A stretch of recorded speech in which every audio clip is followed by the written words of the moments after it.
കർത്താവിൻ്റെ നാമം വാഴ്ത്തപ്പെടുമാറാകട്ടെ. കടന്നു വന്നിരിക്കുന്ന എല്ലാ പ്രിയപ്പെട്ടവർക്കും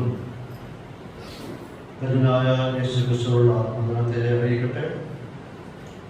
ഇന്ന് രാത്രിയിലെ നമ്മുടെ പഠനത്തിനായിട്ട് നമുക്ക് 1 പത്രോസ് 2-ാം അധ്യായം അതിൻ്റെ 11 മുതൽ 25 വരെയുള്ള വാക്യങ്ങളാണ് ഞാൻ തിരഞ്ഞെടുത്തിരിക്കുന്നത്. 1 പത്രോസ് 2-ാം അധ്യായം 11 മുതൽ 25 വരെയുള്ള വാക്യങ്ങളാണ് ഞാൻ ഉദ്ദേശിക്കുന്നത്. ഇതിലെ ഓരോ വാക്യങ്ങളും നിങ്ങൾ ഇടയ്ക്ക് ശ്രദ്ധിക്കണം.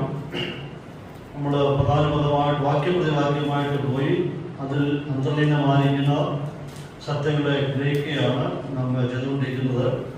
അതുകൊണ്ട് ആ വാക്യം നിങ്ങൾ ഇടയ്ക്ക് ശ്രദ്ധിക്കുകയും വേണം എന്ന് ഞാൻ ഓർമ്മിക്കും. ഇതിൻ്റെ ആരംഭത്തിൽ വായിക്കുകയാണ്. വാക്യത്തിൽ പ്രിയമുള്ളവരെ, പ്രവാസികളും പ്രദേശങ്ങളുമായ നിങ്ങളെ ആത്മാവിനോട് പോരാടുന്ന ജഡമോഹങ്ങളെ വിട്ടകന്ന് ജാതികൾ നിങ്ങളെ ദുഷ്പ്രവർത്തിക്കാർ എന്ന് ദുഷിക്കും തോറും നിങ്ങളുടെ നല്ല പ്രവർത്തികളെ കണ്ടറിഞ്ഞിട്ട് സന്ദർശന ദിവസത്തിൽ ദൈവത്തെ മാത്രപ്പെടുത്തേണ്ടതിന് അവരുടെ നിങ്ങളുടെ നടപ്പ് നന്നായിരിക്കണം എന്ന് ഞാൻ പ്രബോധിപ്പിക്കുന്നു. പത്രോസ് ആരംഭിക്കുന്നത് പ്രിയമുള്ളവരെ എന്ന് പറഞ്ഞുകൊണ്ട് ആരംഭിക്കുകയാണ്. ഇവിടെ നമുക്ക് കാണാൻ കഴിയുന്നത് തൻ്റെ അനുവാചകരോട് പത്രോസിന് നല്ല ഊഷ്മളമായിട്ടുള്ള ഒരു ബന്ധം ഉണ്ടായിരുന്നു എന്നതാണ്. ഇതിനുള്ള മുൻഭാഗങ്ങളൊക്കെ എടുത്തു കഴിയുമ്പോൾ ചില ഘട്ടങ്ങളൊക്കെ അല്പം പൗരുഷമായ നിലയിലൊക്കെ അവരോട് സംസാരിക്കുന്നുണ്ട്. അപ്പോൾ തന്നെ ഇവിടെ വരുമ്പോൾ സഹോദരന്മാരെ, പ്രിയമുള്ളവരെ എന്ന് വാദിക്കുന്ന ഒരു ആഹ്വാനം പറയുന്നത്. അപ്പോൾ പത്രോസ് വിശ്വാസികളുമായിട്ട് നല്ലൊരു ബന്ധങ്ങൾ അദ്ദേഹത്തിന് ഉണ്ടായിരുന്നു എന്നതാണ്. കണ്ടുകാരിക്കുന്ന നിലപാടുകളുണ്ടായിരുന്നു, പ്രമാണങ്ങളുണ്ടായിരുന്നു. അതിലൊക്കെ പത്രോസ് ഉറച്ചു നിൽക്കുന്നതിൽ തന്നെ നല്ല ബന്ധങ്ങളും കാത്തു സൂക്ഷിക്കുവാനായിട്ട് പത്രോസ് വളരെ ശ്രദ്ധിച്ചിരുന്നു. ഇവിടെ പറയാണ്, നിങ്ങളിപ്പോൾ പരദേശികളും പ്രവാസികളുമാണ് എന്ന് ഓർത്തുകൊള്ളുകയും എന്ന് പറയും. നമുക്ക് അറിയാം, അവരിപ്പോൾ തങ്ങളുടെ സ്വന്തം രാജ്യം വിട്ട് ദൂരെയായിട്ട് പ്രവാസികളായിട്ട് പാർപ്പിരിക്കുകയാണ്. ആ സന്ദർഭത്തിൽ നിരവധി പീഡകളും കഷ്ടങ്ങളും ഒക്കെ അനുഭവിച്ചുകൊണ്ടാണ് കടന്നു പോകുന്നത്. ഇവിടെ ഓർപ്പിക്കുകയാണ്, നിങ്ങൾ പ്രവാസികളും പ്രദേശികളുമായിട്ട് ഇവിടെ പാർക്കുന്നു എന്ന് ഓർത്തുകൊള്ളി. പ്രവാസികൾ എന്ന് പറയുമ്പോൾ ഇവിടെ ഉപയോഗിച്ചിരിക്കുന്നത് ഏലിയൻസ് എന്ന് പറയുന്ന പദമാണ് ഉപയോഗിച്ചിരിക്കുന്നത്. പ്രവാസികൾ, അതായത് അതിൻ്റെ അർത്ഥം അവരൊരു വിദേശ രാജ്യത്ത് പാർക്കുന്നെങ്കിലും അവർക്ക് സ്വന്തം വീടില്ല. അവർക്കവിടെ പൗരത്വ അവകാശം കിട്ടുവാനായിട്ട് അർഹതയില്ല. അതാണ് പ്രവാസികൾ എന്ന് പറയുന്നത്. അവിടെ പാർക്കാം, പക്ഷെ അവർക്ക് അവിടെ പൗരത്വം കിട്ടുകയില്ല. പരദേശം എന്ന് പറയുമ്പോൾ അവർ സ്ട്രേഞ്ചേഴ്സാണ്. സ്വന്തം ദേശമല്ലാത്ത താൽക്കാലികമായിട്ട് താമസിക്കുന്നു, ആ സ്ഥലങ്ങളിൽ പാർക്കുകയാണ്. അവർ ടെമ്പററി ആയിട്ട് താൽക്കാലികമായിട്ട് പാർക്കുകയാണ്. ഇവിടെ ആയിരിക്കുന്ന കാലം ഒരിക്കൽ അവർക്ക് സ്ഥിരമായിട്ടുള്ള ഒരു പാർക്കുവാനായിട്ട് ഒരു പൗരത്വ അവകാശം അവർക്ക് ഒരിക്കലും കിട്ടുകയില്ല. അങ്ങനെയാണ് നിങ്ങൾ പാർക്കുന്നതെന്ന് ഓർത്തുകൊള്ളണം. എന്നിട്ട് പറയാണ്, ഈ അവസ്ഥയിൽ നിങ്ങൾ അന്യരാജ്യത്ത് പാർക്കുമ്പോൾ, പ്രദേശങ്ങളായി പാർക്കുമ്പോൾ എനിക്ക് നിങ്ങളോട് 2 കാര്യങ്ങൾ ഓർപ്പിക്കാനുണ്ട് എന്ന് പത്രോസിനോട് ഓർപ്പിക്കുകയാണ്. അത് നിങ്ങൾ കരുതിക്കൊള്ളണം എന്ന് ഓർപ്പിക്കുന്നു. ഒന്ന്, ഒരു നെഗറ്റീവായിട്ട് പറയുകയാണ്, നിങ്ങളുടെ ആത്മാവിനോട് പോരാടുന്ന ജഡമോഹങ്ങളെ നിങ്ങൾ വിട്ടകന്നുകൊള്ളുകയാണ്. അപ്പോൾ ആത്മീയമായിട്ടും മാനസികമായിട്ടും 2 തലങ്ങളിലാണ് ഉണ്ടായിരിക്കുക. മാനസികമായിട്ട് താഴ്ന്നിരിക്കുക, അപ്പോൾ തന്നെ ആത്മീയമായിട്ട് വളർന്നുകൊണ്ടിരിക്കുകയാണ്. ഇവിടെ ഓർപ്പിക്കുകയാണ്, നിങ്ങളുടെ ആത്മാവിനോട് പോരാടുന്ന ജഡമോഹങ്ങളെ നിങ്ങൾ വിട്ടകന്നിരിക്കണം എന്ന് ഓർപ്പിക്കുക. സാധ്യതകൾ ഏറെയുണ്ട്. പ്രദേശത്ത് പാർക്കുമ്പോൾ മാനിക്കുന്ന പരീക്ഷകളും പ്രലോഭനങ്ങളും ഒക്കെ ഒത്തിരി ഉണ്ടാകും. എന്നാൽ ആ ജഡമോഹങ്ങളെ വിട്ട് ഒഴിഞ്ഞിരിക്കണം എന്ന് ഓർപ്പിക്കും. രണ്ടാമതായിട്ട് പോസിറ്റീവായിട്ട് പറയുകയാണ്, നിങ്ങളുടെ നല്ല പ്രവൃത്തികൾ ജാതികൾ കണ്ടറിയട്ടെ. പരദേശത്ത് പാർക്കുമ്പോൾ നിങ്ങളുടെ ആത്മാവിന്റെ മൂല്യങ്ങളെ, ആത്മീയ മൂല്യങ്ങളെ ജാതികൾ മാനിക്കുന്നവർ നിങ്ങളിൽ കണ്ട് അവർ ദൈവത്തെ മാത്രപ്പെടുത്തട്ടെ എന്ന് ഓർപ്പിക്കുക. അപ്പൊ ഒരു ദൈവവേദന നിരന്തരമായിട്ട് ഇങ്ങനെ യുദ്ധങ്ങൾ ഉണ്ടായിക്കൊണ്ടിരിക്കും. നമ്മളെല്ലാം ഒരു ആത്മീയ പോരാട്ടത്തിലാണ്. ഈ ഭൂമിയിൽ ആധിക്യത്തോളം കാലം നമുക്ക് എല്ലാവർക്കും ഒരു ആത്മീയ പോരാട്ടം, ആത്മീയ യുദ്ധം ഇങ്ങനെ ഉണ്ടായിക്കൊണ്ടേയിരിക്കും. അപ്പോൾ ഈ സന്ദർഭത്തിൽ പത്രോസ് ഓർപ്പിക്കുകയാണ്, ഒരു കാരണവശാലും ഈ ആത്മീയ പോരാട്ടത്തിൽ നിങ്ങൾ പരാജയപ്പെട്ടു പോകാനായിട്ട് പാടില്ല. ലൗകിക മോഹങ്ങൾ, ലൗകിക താല്പര്യങ്ങൾ ആത്മീയ മൂല്യങ്ങളെ വലിച്ചിഴച്ചുകൊണ്ട് പോകാതിരിക്കാനായിട്ട് നിങ്ങൾ ശ്രദ്ധിക്കുകയും എന്നാൽ ഓർപ്പിക്കുക. അപ്പോൾ അത്രമാത്രം സ്നേഹവും അവരെ പറ്റി അറിയിക്കുന്ന ഉൾക്കാഴ്ച ഉള്ളതുകൊണ്ട് നിങ്ങളെ തന്നെ സൂക്ഷിച്ചു കൊള്ളണം എന്ന് ഓർമ്മിക്കുക. അഥവാ നിങ്ങളുടെ ആത്മീയ നിലവാരം നിങ്ങളുടെ സ്വന്തം ജീവിതത്തിൽ കാത്തു സൂക്ഷിക്കാൻ നിങ്ങൾ ശ്രദ്ധിച്ചു കൊള്ളണം. എന്തുവേണ്ടിയാണ്? ജാതികളുടെ ആത്മീയ നിലവാരം നിങ്ങൾ സൂക്ഷിക്കേണ്ടത്. അപ്പൊ സ്വന്തം ആത്മീയ ജീവിതവും നിങ്ങൾ സൂക്ഷിച്ചു കൊള്ളണം. ജാതികളുടെ ആത്മീയ നിലവാരവും നിങ്ങൾ സൂക്ഷിച്ചു കൊള്ളണം. അപ്പോ ദൈവത്തിന്റെ മനുഷ്യന്റെ മുമ്പിൽ ഒരു തികഞ്ഞ ഒരു ആത്മീയ നിലവാരങ്ങൾ കാത്തു സൂക്ഷിച്ചുകൊണ്ട് അന്യദേശത്ത് നിങ്ങൾ പാർത്തുകൊള്ളണം എന്ന് ഓർപ്പിക്കുക. അപ്പൊ ഇത് രണ്ടിന്റെയും സ്വന്തം ആത്മീയതം കാത്തു സൂക്ഷിക്കുന്നതിനും മറ്റുള്ളവരുടെ മുമ്പാകെ ആത്മീയ നിലവാരം കാത്തു സൂക്ഷിക്കുന്നതിന്റെ പൂർണ്ണ ഉത്തരവാദിത്വം നിങ്ങൾക്ക് തന്നെയാണ് എന്നാണ് ഓർപ്പിക്കുന്നത്. അപ്പോൾ നമ്മുടെ ഓരോരുത്തരുടെയും ആത്മീയ നിലവാരങ്ങൾ സൂക്ഷിക്കേണ്ടത് നാം തന്നെയാണ്. അത് വിജയിച്ചാലും പരാജയപ്പെട്ടാലും അതിന്റെ പൂർണ്ണ ഉത്തരവാദിത്വം നമുക്ക് തന്നെയുള്ളതാണ്. വിജയിക്കുന്നുവെങ്കിൽ അത് ദൈവത്തിന് മഹത്വവും ദൈവത്തിന് വീഴ്ചയുമാണ്, മറ്റുള്ളവർക്ക് ഒരു സന്തോഷമാണ്. പരാജയപ്പെടുന്നുവെങ്കിൽ ശത്രുവാദിക്കുന്ന പിശാചിന് അത് സന്തോഷം കൂടിയാണ്. അപ്പോൾ നമ്മുടെ ആത്മീയ നിലവാരങ്ങൾ നാം വളരെയധികം സൂക്ഷിക്കേണ്ടത് ആവശ്യമായിരിക്കുന്നു എന്ന് ഓർപ്പിക്കുക. ഇനി പറയാൻ 12-ാം വാക്യത്തിൽ വായിക്കുമ്പോൾ സന്ദർശന ദിവസം എന്ന് പറഞ്ഞിരിക്കുന്നു. ഇവിടെ ഒരു സന്ദർശന ദിവസം പറഞ്ഞിരിക്കുക. എന്താണ് ഈ സന്ദർശന ദിവസം എന്ന് പറയുന്നത്? ഈ സന്ദർശന ദിവസം എന്ന് പറയുന്നത് പഴയ നിയമത്തിലെ ഒരു ആശയമാണ്. പഴയ നിയമത്തിൽ എടുത്തായിരിക്കുന്ന ഒരു ആശയമാണ്. ദൈവം ഇസ്രായേൽ ജനത്തെ ന്യായം വിധിക്കുവാനും അനുഗ്രഹിക്കുവാനും അവരെ സന്ദർശിക്കാനൊക്കെ നമുക്ക് കാണാൻ കഴിയുന്നു. പല ഘട്ടങ്ങളാണ് ദൈവം അവരെ സന്ദർശിച്ചിട്ടുണ്ട്. ചിലപ്പോഴൊക്കെ അവരെ അനുഗ്രഹിക്കുവാനാണ് ദൈവം സന്ദർശിക്കുന്നു, ചിലപ്പോൾ അവരെ ന്യായം വിധിക്കുവാനും ദൈവം സന്ദർശിക്കാൻ കാണുന്നു. യെശയ്യാപ്രവചനം 10:3 വായിക്കുന്നുണ്ട്, സന്ദർശന ദിവസത്തിലും ദൂരത്തു നിന്ന് വരുന്ന വിനാശത്തെങ്കിലും നിങ്ങൾ എന്ത് ചെയ്യും എന്ന് ഓർപ്പിക്കുന്നു. അപ്പോൾ ദൈവം നിങ്ങളെ ന്യായം വിധിക്കുമ്പോൾ, ദൈവം നിങ്ങളെ സന്ദർശിക്കുമ്പോൾ നിങ്ങൾക്ക് എന്ത് ചെയ്യാൻ പറ്റും എന്നവിടെ പറയുക. യെരമ്യാപ്രവചനം 29:10 വായിക്കുന്നു, യഹോവ ഇപ്രകാരം അരുളി ചെയ്യുന്നു, ബാബേലിലെ 70 സംവത്സരം കഴിഞ്ഞ ശേഷമേ ഞാൻ നിങ്ങളെ സന്ദർശിച്ച് ഈ സ്ഥലത്തേക്ക് മടക്കി വരുത്തുമെന്ന് നിങ്ങളോട് എൻ്റെ വചനം ഞാൻ നിവർത്തിക്കുകയുള്ളൂ എന്ന് പറയും. അപ്പോൾ 70 വർഷത്തെ അടിമത്വം കഴിഞ്ഞ ശേഷം ഞാൻ നിങ്ങളെ സന്ദർശിക്കും എന്നവിടെ പറയും. ഒരിടത്ത് ന്യായവിധിക്കാൻ വേണ്ടി ദൈവം സന്ദർശിക്കുന്നു, വേറൊരിടത്ത് അവരെ അത് വിടിയിക്കാൻ വേണ്ടി സന്ദർശിക്കുന്നു എന്ന് പറയും. ഇത് പഴയ നിയമത്തിലെ ആശയമാണ്, ദൈവം സന്ദർശിക്കുക എന്ന് പറയും. രൂത്തിന്റെ പുസ്തകം 1:6 വായിക്കുന്നുണ്ട്, യഹോവ തന്റെ ജനത്തെ സന്ദർശിച്ചു എന്ന് വായിക്കും. ഒരു കഷ്ടകാലം കഴിഞ്ഞപ്പോൾ, പ്രതിസന്ധി കഴിഞ്ഞപ്പോൾ യഹോവ തന്റെ ജനത്തെ സന്ദർശിച്ചു, അവരുടെ അവസ്ഥയ്ക്ക് മാറ്റം കൊടുത്തു എന്ന് വായിക്കും.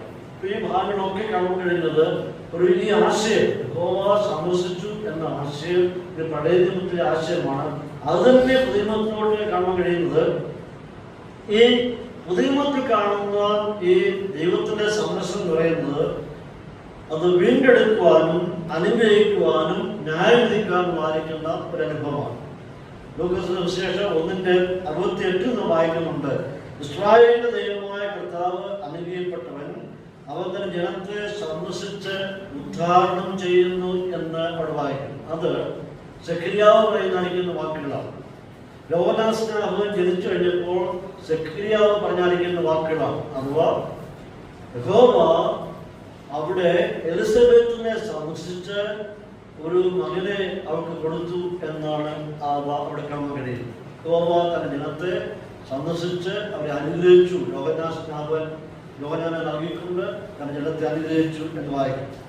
ലൂക്കോസ് സുവിശേഷം 19:43-44 ഭാഗങ്ങളിലേക്ക് കടന്നു വരുമ്പോൾ, നിന്റെ സന്ദർശനകാലം നീ അറിയാഞ്ഞത് കൊണ്ട് നിന്റെ ശത്രുക്കൾ നിനക്ക് ചുറ്റും വാഴ ഊരി നിന്നെ വളഞ്ഞ് 4 ചുറ്റും ഞെരുക്കി നിന്നെയും നിന്നിലുള്ള നിന്റെ മക്കളെയും നിലത്ത് തള്ളിയിട്ട് നിങ്ങൾ കല്ലിന്മേൽ കല്ല് ശേഷിക്കാതിരിക്കുന്ന കാലം വരും എന്ന് പറയും. അവിടെ കർത്താവ് പറയുന്നത് ദൈവം നിങ്ങളെ സന്ദർശിക്കും. ഇത് ആശ്ചര്യമായിട്ട് നമുക്കറിയാം, ചരിത്രം പഠിക്കുന്നവർക്കറിയാം. AD 70 ആശ്ചര്യമായി സംഭവിക്കുകയുണ്ടായി. ആ സന്ദർശനം ചരിത്രത്തിൽ നടന്നൊരു സംഭവമാണ്. ഇവിടെ പറയുന്ന 12-ാം വാക്യത്തിൽ പത്രോസ് സന്ദർശന ദിവസത്തെ പറ്റി ഇവിടെ പറയുമ്പോൾ ഒരുപക്ഷെ 3 നിലകളിലാണ് നമുക്ക് അതിനെ കാണാൻ കഴിയും. ചിന്തകരൊക്കെ 3 നിലകളിൽ കാണുന്നു. ഒന്ന്, അവരുടെ അഭിപ്രായം പറയുന്നത് ദൈവം സന്ദർശിച്ച്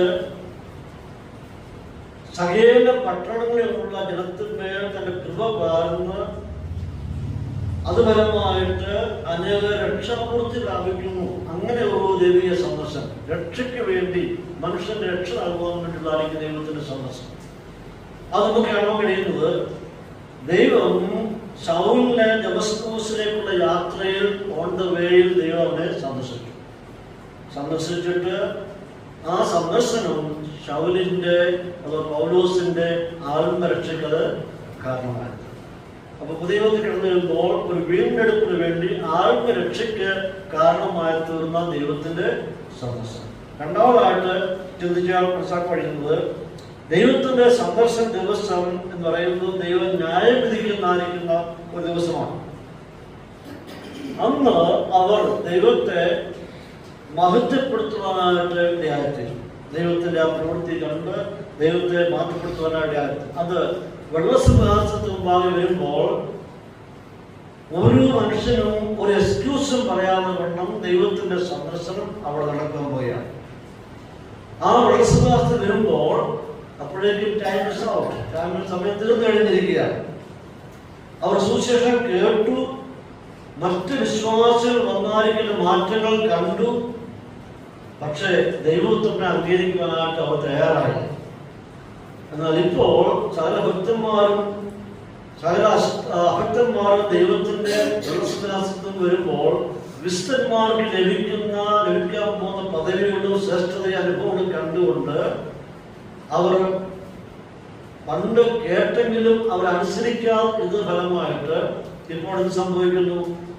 ഈ കർത്താവായ യേശുക്രിസ്തു ദൈവത്തിൽ നിന്ന് മനസ്സിലാക്കുകയും പക്ഷേ ഏറ്റുപറയാതിരുന്നത് കൊണ്ട് രക്ഷ പ്രാപിക്കുകയും ചെയ്യുന്നു. അപ്പോൾ ദൈവത്തിന്റെ രണ്ടാമത്തെ സന്ദർശനം പറയുമ്പോൾ വെള്ളസിംഹാസനം മുമ്പാകെ വന്ന് ദൈവം സന്ദർശിക്കുമ്പോൾ ഒരു മനുഷ്യനും എക്സ്ക്യൂസ് പറയാതെ കൊണ്ടും ദൈവം തങ്ങളുടെ പ്രവൃത്തിക്ക് അനുസരിച്ചുള്ള ന്യായവിധി അവിടെ നടത്തുവാനായിട്ട് പോവുകയാണ്. മൂന്നാമത്തെ പറയുമ്പോൾ വിശ്വാസികളെ നിന്ദിച്ചവരും ഉപദ്രവിച്ചവരും സകല അഭക്തന്മാരും പരസ്യമായി ഈ ന്യായവിസ്താര സഭയിൽ വരുമ്പോൾ അവരെ ഓർത്ത്, ദൈവ ജനത്തെ ഓർത്ത്, അവരനുഭവിക്കുന്ന ആത്മീയ പദവികളെ ഓർത്ത് അഭക്തന്മാരായിരിക്കുന്ന ദൈവത്തെ മാറ്റപ്പെടുത്തുവാനായിട്ട് ആരാധിക്കുന്നതല്ല.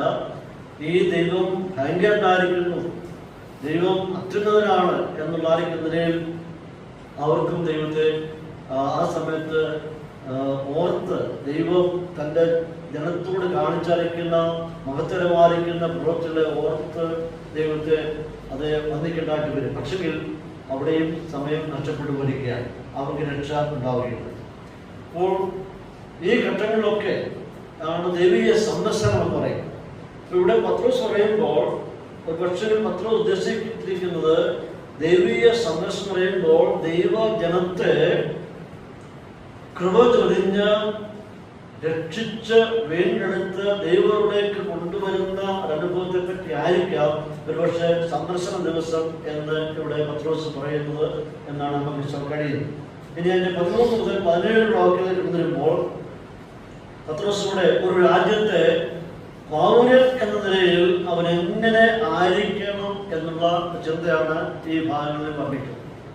ഒരു രാജ്യത്ത് പാർക്കുമ്പോൾ ഒരു രാജ്യത്തിന്റെ പൗരൻ എന്ന നിലയിൽ നാം എങ്ങനെ വർദ്ധിക്കണം എന്നുള്ളത് ഓർപ്പിക്കുകയാണ്.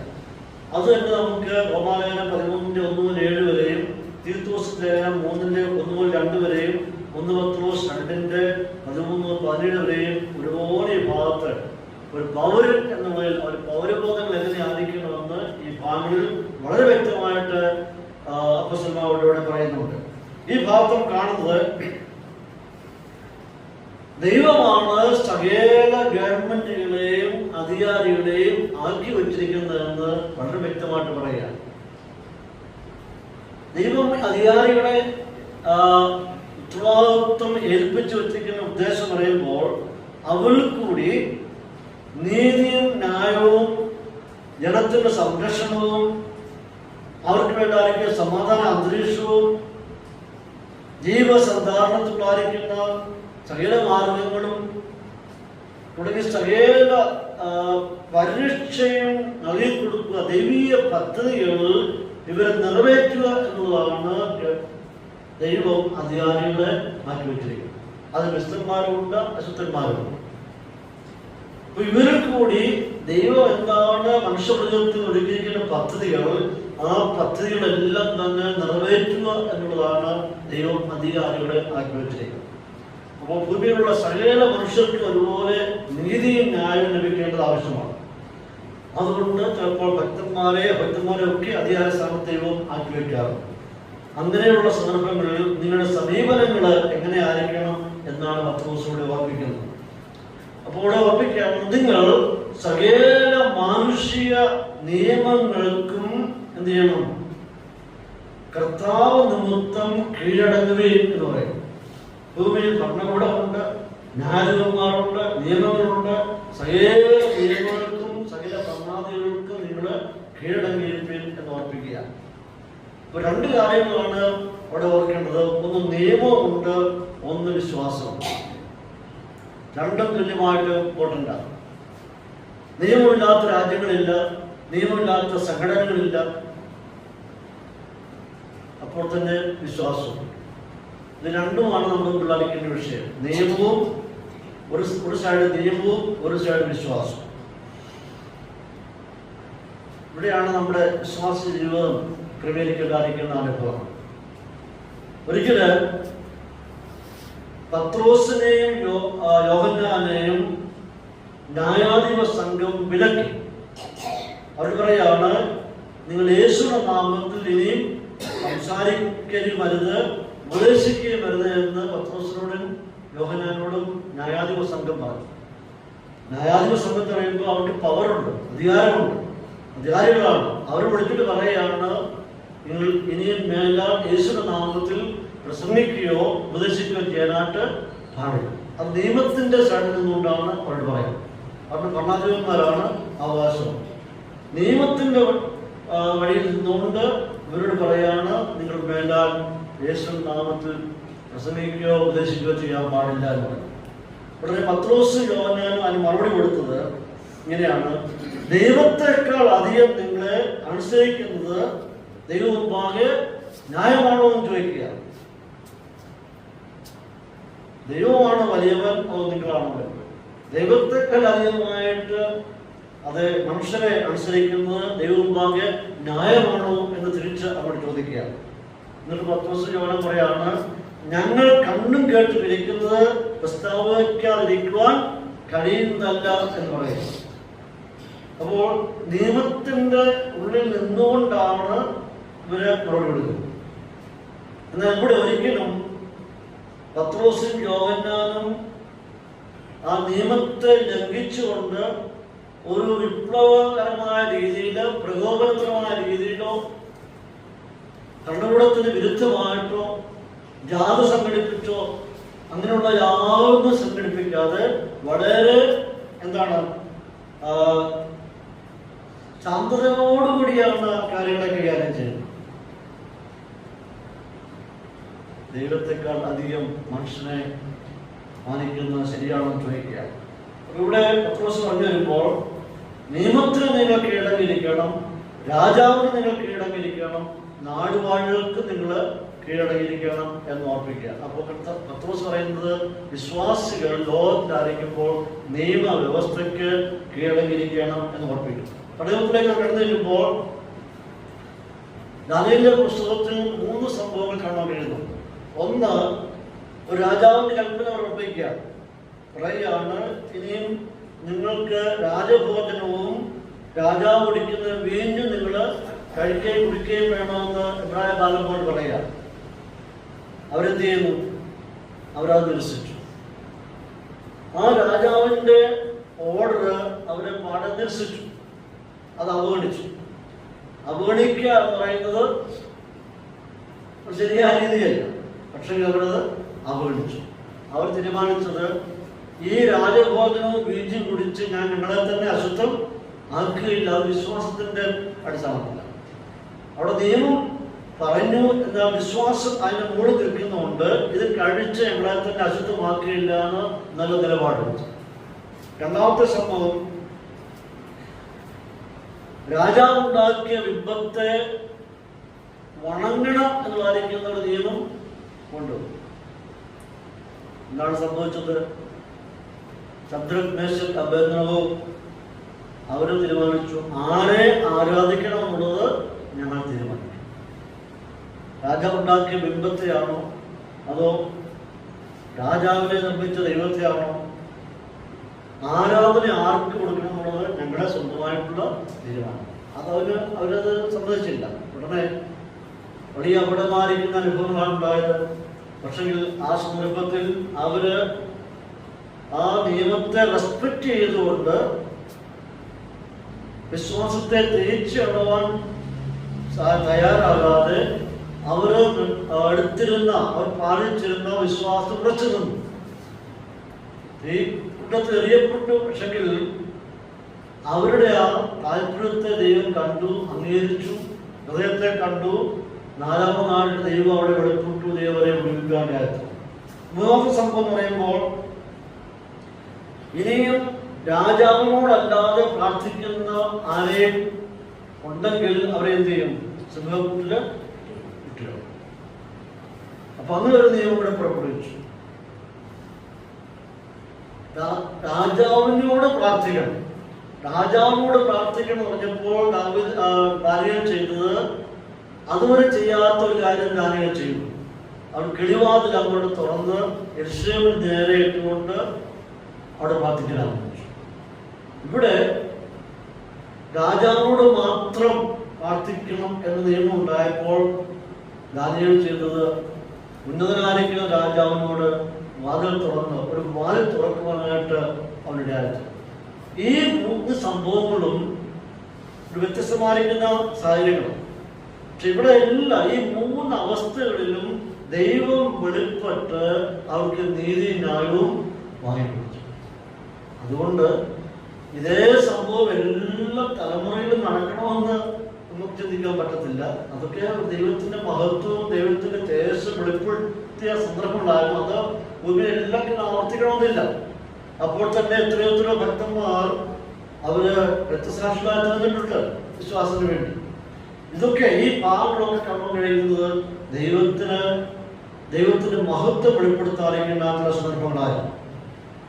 അപ്പൊ ഈ ഇങ്ങനെയുള്ള സന്ദർഭങ്ങൾ വന്നപ്പോൾ, ഇങ്ങനെയുള്ള കാര്യങ്ങൾക്കൂടി ദൈവഭക്തന്മാർ കടന്നു പോയപ്പോൾ അവരുടെ പ്രതികരണങ്ങൾ നാം ശ്രദ്ധിക്കണം. എങ്ങനെയായിരുന്നു അവരെങ്ങനെയുണ്ടായിരിക്കുന്ന അതേ രാജകീയ നിയമങ്ങളോട്, അതോ അവരുടെ വിശ്വാസത്തിന് വിരുദ്ധമായിട്ടുള്ള നിയമങ്ങളോട് അവർ പ്രതികരിച്ച് എങ്ങനെയായിരുന്നു? അവർ നിയമത്തിന്റെ കീഴിൽ ഒതുങ്ങി നിന്നുകൊണ്ട് അവർ ചിന്താരിക്കുന്ന പല കാര്യങ്ങളുണ്ട്. പ്രധാനമായിട്ടും കാണാൻ കഴിയുന്നത് അവരെന്ത് ചെയ്തു? പ്രാർത്ഥനയും ഉപവാസവും കരച്ചിലുമായിട്ട് അതായിരുന്നു ഇസ്രായേൽ മക്കളുടെ കാണാൻ കഴിയും. ദൈവത്തിൽ അത് തന്നെയാണ്. അവർ പ്രാർത്ഥിച്ചു, അവർ കരഞ്ഞു, സഭസന്ധ്യയോടെ പ്രാർത്ഥിച്ചു. പ്രാർത്ഥനയും കരച്ചിലും ഉപവാസവുമായിരുന്നു അവരുടെ ജീവിതത്തിലുണ്ടായിരുന്ന അനുഭവം. ഒരു കാരണവശാലും നിയമ വ്യവസ്ഥക്കെതിരായിട്ടോ രാജാക്കന്മാർക്കോ രാജകീയ നിയമത്തിനെതിരായിട്ടോ ഒന്നും ഇടത്തും നീങ്ങിയായിട്ട് കാണുന്നില്ല.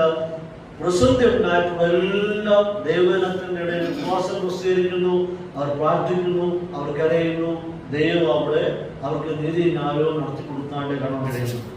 അപ്പോൾ നാം ഓർത്തിരിക്കാതിരിക്കുന്ന വസ്തുത, പ്രാർത്ഥനയ്ക്ക് വളരെ പ്രാധാന്യമുണ്ട്.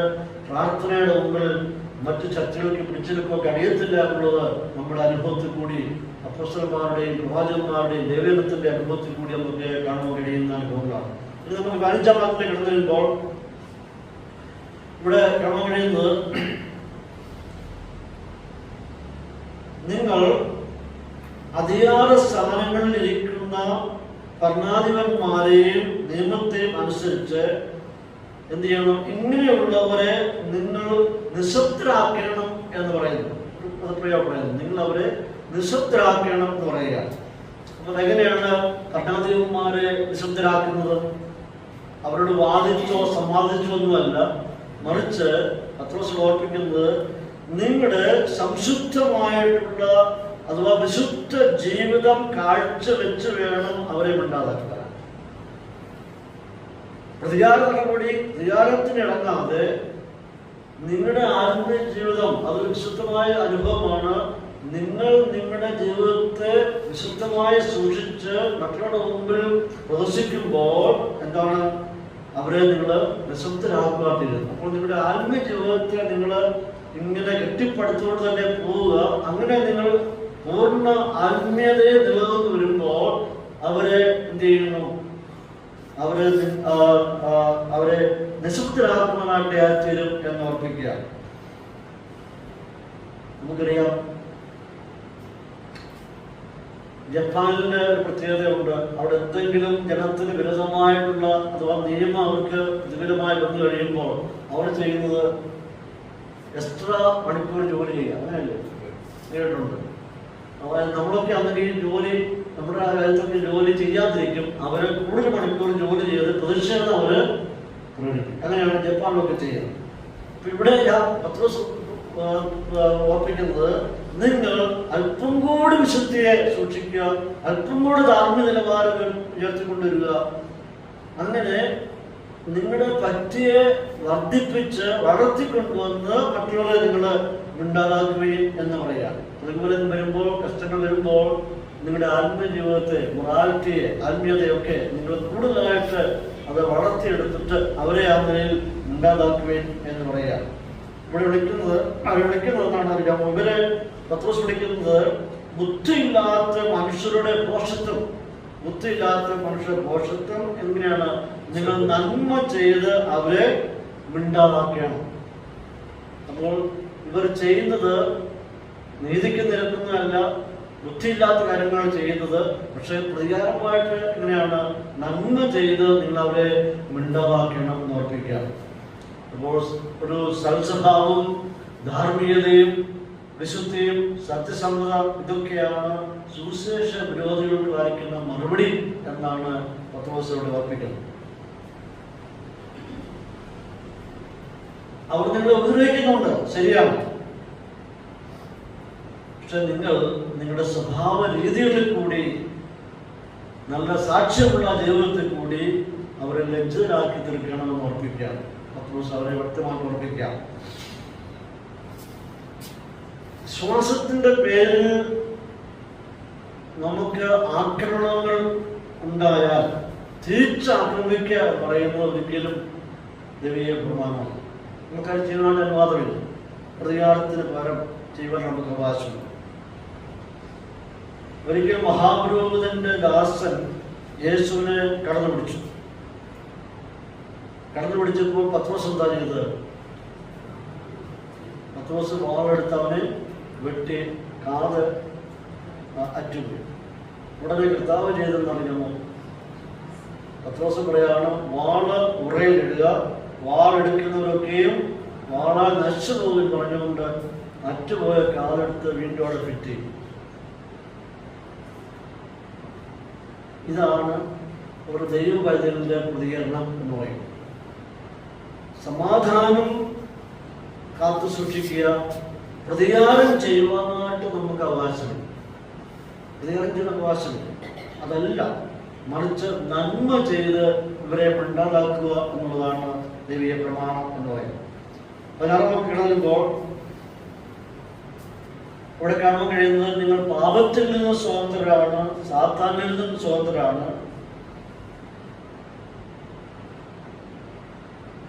നാം ഒരിക്കലും ഭീതിയിൽ കഴിയുന്നവരല്ല. നാം എല്ലാവരും ക്രിസ്തുവില് സ്വതന്ത്രരാണ്, യേശു ക്രിസ്തുവില് സ്വതന്ത്രരാണ്. നാം യേശു ക്രിസ്തുവിൽ സ്വതന്ത്രരായിരിക്കുന്നത് കൊണ്ട്, ക്രിസ്തുവേശു മുഖാന്തരം നമുക്ക് സ്വാതന്ത്ര്യം കിട്ടിയത് കൊണ്ട് എന്തും ചെയ്യാമായിരിക്കുന്ന സ്വാതന്ത്ര്യമല്ല.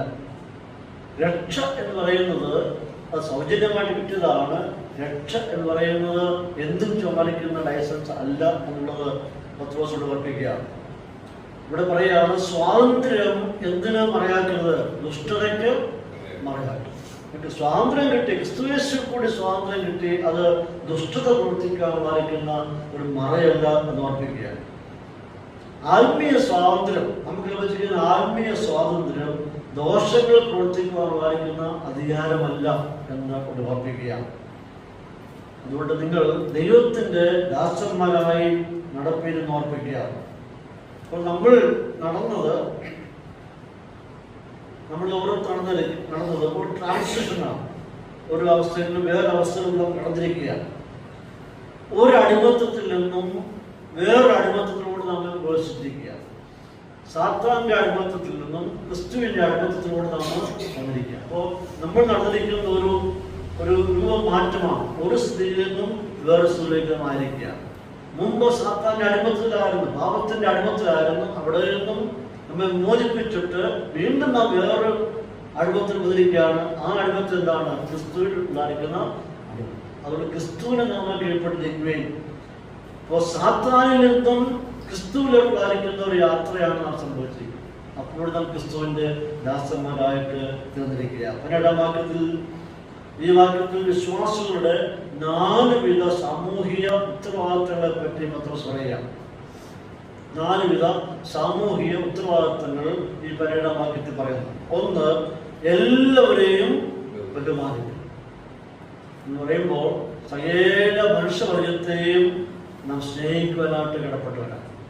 എന്തുകൊണ്ടാണ് അവരെ സ്നേഹിക്കാൻ കടപ്പെട്ടവർ എന്ന് പറയുമ്പോൾ, ബഹുമാനിക്കാൻ പറയുമ്പോൾ, എല്ലാ മനുഷ്യ സമൂഹത്തെയും ജാതി വ്യത്യാസം കൂടാതെ, ഭാഷാ വ്യത്യാസം കൂടാതെ, വിവേചനം ഒന്നും കൂടാതെ സകല മനുഷ്യവർഗത്തെയും ബഹുമാനിക്കുവാനായിട്ട് കടപ്പെട്ടവരാണ്. അതിന്റെ കാരണം പറയുമ്പോൾ സകല മനുഷ്യരും ദൈവത്തിന്റെ സ്വരൂപത്തിലും സാദൃശ്യത്തിലുമാണ് സൃഷ്ടിക്കപ്പെട്ടത്.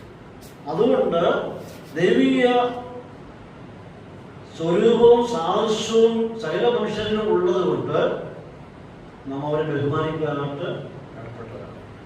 കാരണം പാപം ചെയ്ത് കഴിഞ്ഞപ്പോൾ മനുഷ്യരുണ്ടായിരിക്കുന്ന തേജസ് നഷ്ടമായി എന്നൊക്കെ നമ്മൾ മനസ്സിലാക്കാൻ കഴിയുന്നു. അപ്പോൾ തന്നെയും ആ ദൈവത്തിന്റെ സാദൃശ്യവും സ്വരൂപവും നമ്മളിലുണ്ട്. അത് മനുഷ്യരിലുണ്ട്, അത് നഷ്ടപ്പെട്ടു പോയിട്ടില്ല. ഉദാഹരണം പറഞ്ഞാൽ നമ്മൾക്കൊരു ബോർഡിൽ നിന്ന് എഴുതുക വിചാരിക്കുക. എഴുതിയ ശേഷം അത് ഡസ്റ്ററുകൊണ്ട് മായ്ച്ചു കഴിഞ്ഞാൽ ആ എഴുതിയതിന്റെ ഇംപ്രഷൻ അവിടെ തന്നെ കാണും. ബ്ലാക്ക് ബോർഡൊക്കെ മായ്ച്ചു കഴിയുമ്പോൾ അതോടെ കാണും. അപ്പോൾ നമ്മളുണ്ടായിരുന്ന ഒരു ദൈവീയ മഹത്വം ഉണ്ടായിരുന്നു. അത് പാപത്തിൽ കൂടി നഷ്ടമായെങ്കിൽ തന്നെയും ദൈവത്തിന്റെ ഇംപ്രഷൻ, അവന്റെ ദൈവത്തിന്റെ അരിക്കുന്ന സ്വരൂപവും സാദൃശ്യവും മനുഷ്യരിൽ ഉണ്ട്. കാരണം മനുഷ്യൻ ദൈവമായിട്ടുള്ള ബന്ധം അങ്ങനെയാണ്. അതുകൊണ്ട് മനുഷ്യനെ ദൈവം തന്റെ സ്വരൂപത്തിലും സാദൃശ്യത്തിലും കണ്ടിരിക്കുന്നുണ്ട്. ദൈവീയ സാദൃശ്യവും സ്വരൂപവും മനുഷ്യനുള്ളത് കൊണ്ട് മനുഷ്യനെ ബഹുമാനിക്കുവാനായിട്ട് നാം കടപ്പെട്ടതാണ്. സകലരെയും ബഹുമാനിക്കുകയും എന്ന് ഓർമ്മിക്കുകയാണ്. അതിനകത്ത് ആരെയും നമുക്ക് വിട്ടുകൊള്ളാൻ പറ്റത്തില്ല. എല്ലാ മനുഷ്യ സമൂഹത്തെയും നമ്മൾ ബഹുമാനിക്കാൻ കടപ്പെട്ടവരാണ്. രണ്ടാമത് പറഞ്ഞു വരുമ്പോൾ സഹോദര വർഗത്തെ സ്നേഹിക്കും. രണ്ടാമത്തെ അനുഭവം പറയാണ്, നിങ്ങൾ സഹോദര വർഗത്തെ സ്നേഹിക്കും. അതിന്റെ അർത്ഥം പറയുമ്പോൾ ആത്മീയ കുടുംബത്തിലുള്ള സകല വിശ്വാസികളെ സ്നേഹിക്കുവാൻ നാം കടപ്പെട്ടവരാണ്.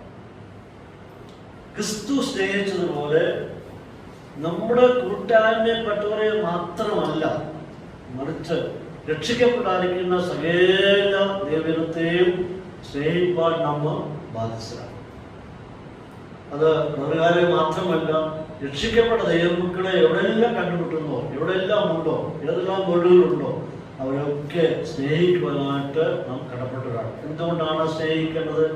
ആ സ്നേഹിക്കേണ്ട താല്പര്യം എന്ന് പറയുമ്പോൾ ഞാനും നിങ്ങളും അവരും നാമും ഒരേ പാറ്റേണിലാണ് രക്ഷ പ്രാപിച്ചത്. എങ്ങനെയാണ് രക്ഷ പ്രാപിച്ചത്? കൃപയാകല്ലോ വിശ്വാസത്താൽ നിങ്ങൾ രക്ഷിക്കപ്പെട്ടിരിക്കും. അപ്പോൾ അവർ പ്രാപിച്ച രക്ഷയും നാം പ്രാപിച്ച രക്ഷയും ഒരേ രീതി തന്നെയായിരുന്നു. അപ്പോൾ ദൈവത്തിന്റെ ആത്മാവിന്റെ പ്രവർത്തനം അവരിൽ നടന്നു, ദൈവത്തിന്റെ ആത്മാവ് പ്രവർത്തനം നമ്മളിൽ നടന്നു. ഒരേ രീതിയിൽ യാതൊരു വ്യത്യാസം കൂടാതെ ഒരേ രീതിയിൽ രക്ഷ അവർക്കും നമുക്കും സമ്മാനിച്ചപ്പോൾ നമ്മൾ കുടുംബത്തിന് അംഗമായി തീർന്നപ്പോൾ രക്ഷയിൽ കൂടി നമ്മൾ കുടുംബത്തിലെ അംഗങ്ങളായി തീർന്നിരിക്കുകയാണ്. ആ നിലയിൽ വരുമ്പോൾ രക്ഷിക്കപ്പെട്ട ദൈവമക്കളെ കാണുമ്പോൾ ഇവിടെ പറയുമ്പോൾ സഹോദരവർഗത്തെ രക്ഷിക്കപ്പെട്ടവരായിരിക്കും ദൈവമക്കളെ സ്വഭാവവ്യത്യാസം കൂടാതെ യാതൊരു ഒരു വേർതിരിവ് കാണാതെ അവരെ സ്നേഹിക്കുവാനായിട്ട് കടപ്പെട്ടവരാണ്. എന്തുകൊണ്ടാണ് സ്നേഹിക്കുന്നത്? നമ്മുടെ കുടുംബത്തെ അംഗങ്ങളാണ് എന്നറിഞ്ഞുകൊണ്ട് അവരെ സ്നേഹിക്കുക. മൂന്നാമത് ദൈവത്തെ ഭയപ്പെടുവിൻ. മൂന്നാമത് ദൈവത്തെ ഭയപ്പെടുവിൻ എന്ന് പറയുമ്പോൾ ദൈവത്തിന് കൊടുക്കേണ്ട ബഹുമാനവും ആദരവും നാം കൊടുക്കണം. ദൈവത്തെ പൂർണ്ണമായും അനുസരിക്കണം. അതിന്റെ കാരണം ദൈവം എന്നെ മൊത്തമായി അറിയുന്നു എന്നറിഞ്ഞ് അവനെ ഭയപ്പെടുക. ഒരു ദൈവം ഭീകരനാണ് എന്നറിഞ്ഞുകൊണ്ടല്ല, മറിച്ച് ദൈവം സർവജ്ഞാനിയും സർവവ്യാപിയും സർവശക്തനും സർവത്തെയും കാണുന്നവനും അറിയുന്നവനും അവൻ്റെ ഒക്കെ ഒന്നിക്കൊന്നും മറയ്ക്കുവാൻ കഴിയത്തില്ല എന്നറിഞ്ഞുകൊണ്ട് എന്നെ മൊത്തമായി അറിയുന്നവനാണ് എന്നറിഞ്ഞുകൊണ്ട് ദൈവത്തെ 139 സംഖ്യത്തിൽ കടന്നു വരുമ്പോൾ അവിടെ പ്രകാരം വായിക്കുന്നുണ്ട്, ഞാൻ ഇരിക്കുന്നതും എഴുന്നേൽക്കുന്നതും നീ അറിയുന്നു, എന്റെ നിരൂപണങ്ങളെല്ലാം നീ അറിയുന്നു, എന്റെ നടപ്പും കിടപ്പും നീ അറിയുന്നുണ്ട്, നീ എന്റെ വഴികളെല്ലാം അറിയുന്നു.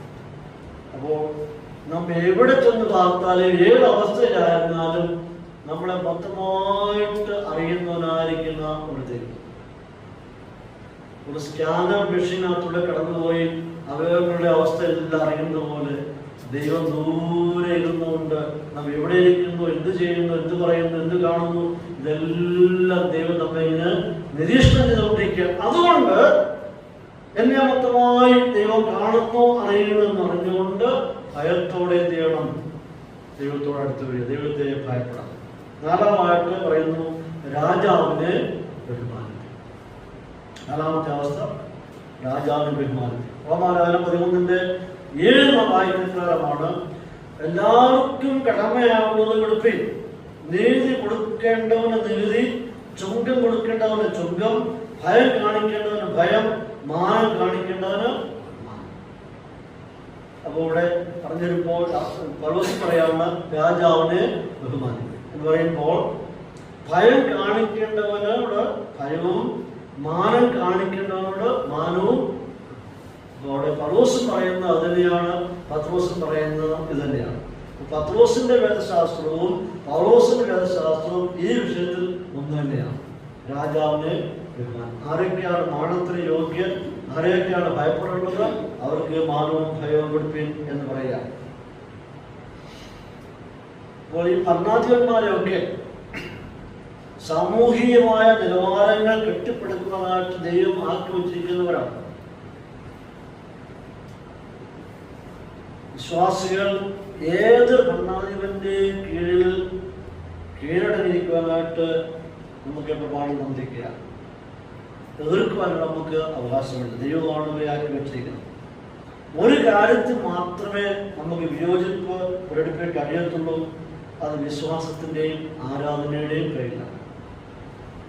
നമ്മുടെ വിശ്വാസത്തോടെ ബന്ധത്തിൽ കോംപ്രമൈസ് ചെയ്യാൻ നമുക്ക് അവകാശമുണ്ട്, പറ്റത്തില്ല. അപ്പോൾ അവരോട് വിരോധമായിട്ട് പെരുമാറുക എന്നുള്ളതല്ല, പ്രതിഷേധം പ്രകടിപ്പിക്കുക എന്നുള്ളതല്ല. പക്ഷെ നമുക്കിത് വളരെ കൃപയോടുകൂടി പ്രാർത്ഥനയോടുകൂടി സമർപ്പണത്തോടുകൂടി അത് കൈകാര്യം ചെയ്യാതിരിക്കുന്ന ഒരു അനുഭവമാണ്. അപ്പോൾ പഴയത്തെ ദാനിയേലിന്റെ അനുഭവം അങ്ങനെയായിരുന്നു, പുതിയത്തെ പൗലോസിന്റെ അനുഭവങ്ങൾ അങ്ങനെയായിരുന്നു. അതിനോടൊക്കെ വളരെ ക്രിയാത്മകമായ രീതിയിലാണ് അവർ പെരുമാറിയത്. ഒരു ഘട്ടത്തിൽ പോലും ഭരണാധിപന്മാരോടും നിയമത്തോടും വെല്ലുവിളിച്ചായിട്ട് നമുക്ക് കാണാൻ കഴിയുന്നില്ല.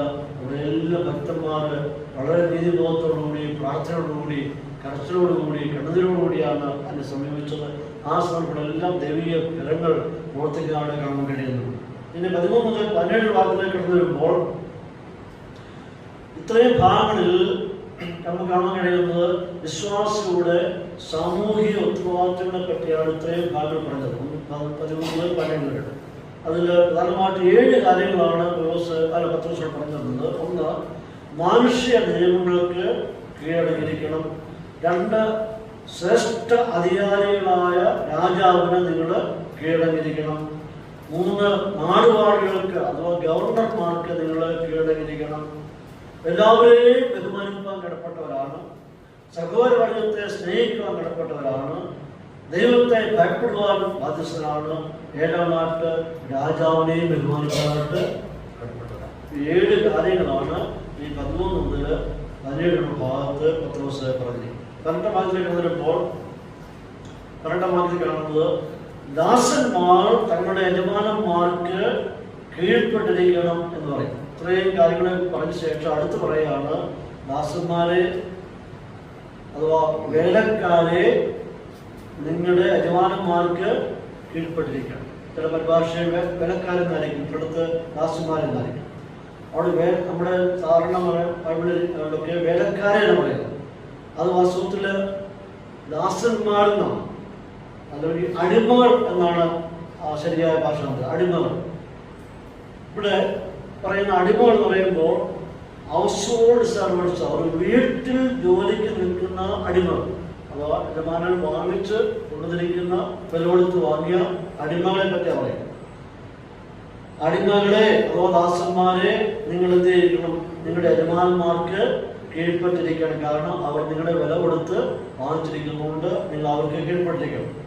എന്നിട്ട് പറയാണ് നിങ്ങളുടെ യജമാനന്മാർക്ക് നിങ്ങൾ കീഴ്പ്പെട്ടിരിക്കണം. 2 വിധത്തിലുള്ള യജമാനന്മാരെയാണ് നിങ്ങൾ കാണാൻ കഴിയുന്നത്.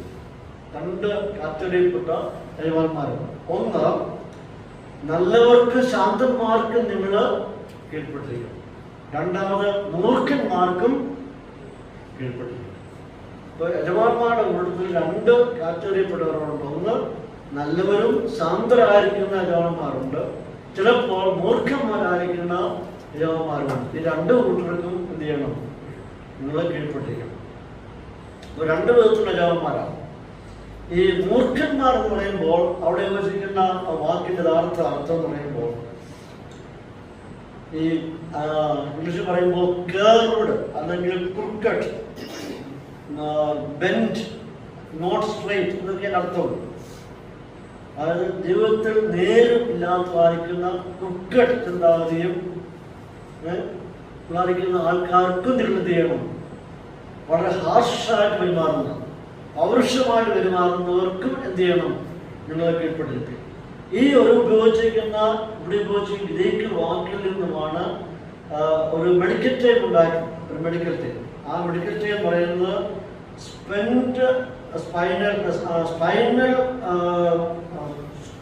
പറയുന്നത് സ്കോലിയോസിസ് സ്പൈനൽ എന്ന് പറയും. അതായത് വളഞ്ഞ നട്ടൽ. ഈ ഒരു ഗ്രീക്ക് പദത്തിൽ നിന്നാണ് ആ ഒരു പ്രത്യേക സ്പൈനലിന്റെ വളവിനെ പറ്റി പറയുന്നത്. അതിന് പറയുന്ന പേരാണ് സ്കോലിയോസ് സ്പൈനൽ എന്ന് പറയുന്നത്. വളഞ്ഞ നട്ടലുണ്ട്. അതേമാതിരി വളഞ്ഞ രീതിയിൽ പോകുന്ന മൂർഖന്മാരായിരിക്കുന്ന യജമാനന്മാർക്ക് എന്ത് ചെയ്യണം? അതൊരു മെഡിക്കൽ ടൈം വന്നിരിക്കുകയാണ്. ചില ആൾക്കാരുടെ സ്കാൻ ചെയ്യുമ്പോൾ നട്ടലിൽ വളഞ്ഞിരിക്കുക. അതേമാതിരിയാണ് ആ ഒരു വാക്കാണ് ഇവിടെ ഉപയോഗിച്ചിരിക്കുന്നത്. കേർവ്ഡായിട്ടുള്ള, നേരെ അല്ലാത്ത, ദുഷ്ടത പ്രവർത്തിക്കുന്ന, ഹാർഷായിട്ട് പെരുമാറുന്ന മൂർഖന്മാരായിരിക്കുന്ന യജമാനന്മാർക്കും വിശ്വാസികൾ എന്ത് ചെയ്യണം? കീഴ്പ്പെട്ടിരിക്കണം. വളരെ ബുദ്ധിമുട്ടായിരുന്ന വിഷയമാണ്. അവിടെയും പത്രോസിന്റെ ചിന്താഗതി നിങ്ങൾ സകലർക്കും കീഴ്പ്പെട്ട് ഇരിക്കണം എന്ന് ഓർപ്പിക്കുക. 19-20 ഭാഗത്തിലേക്ക് കടന്നു വരുമ്പോൾ അന്യായമായി കഷ്ടവും ദുഃഖവും സഹിച്ചാൽ അത് ദൈവത്തിന് അതായത് നിങ്ങളുടെ ജീവിതത്തിൽ ന്യായമല്ലാത്ത രീതിയിൽ കഷ്ടങ്ങളും ഉപദ്രവവും സഹിക്കുന്നുവെങ്കിൽ, അന്യായമായിട്ട് നിങ്ങൾ സഹിക്കുന്നുവെങ്കിൽ അത് ദൈവത്തിന് പ്രസാദം. അത് നല്ല കോംപ്ലിമെന്റാണ്. ദൈവം വരുന്ന നല്ല കോംപ്ലിമെന്റാണ്. കോംപ്ലിമെന്റ് ദൈവം അതിന് അംഗീകരിക്കും.